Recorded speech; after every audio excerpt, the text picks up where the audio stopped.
శ్రీమన్నారాయణ గోదమ్మ కృప చేసిన ధనుర్మాస వ్రత మహోత్సవంలో 15వ పాశురం యొక్క సారాంశాన్ని తెలుసుకుందాం. ఈ పాశురంలో గోదాదేవి యొక్క గోష్ఠీ బృందం మొత్తం కూడా 9 మంది గోపికలతో కలిసి 10వ గోపికని మేల్కొల్పుతూ ఉన్నారు. ఓ లేత చిలుక అని సంబోధిస్తూ ఉంది. ఒకవైపు లేత చిలుక అంటూ ఉన్నా కాస్త గట్టిగా పిలుస్తున్నారు, ఏంటి ఇంకా మొద్దు నిద్ర అని. లోపలున్నటువంటి గోపిక కాస్త మనస్సు నొచ్చుకున్నట్టయి అయ్యయ్యో అలా పిలుస్తున్నారే మీరు అని అందట.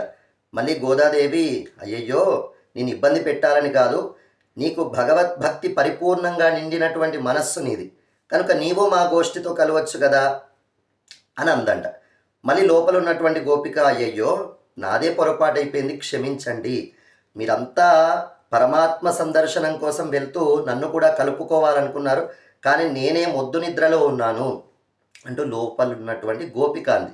ఇది భాగవతోత్తములకి ఉండవలసినటువంటి మనస్సు. అంటే అహంకారం లేకుండా వినయంతో ప్రేమతో మాట్లాడుకునేటువంటి స్వభావం. అటువంటి లక్షణాన్ని అమ్మ తెలియజేస్తూ ఉంది.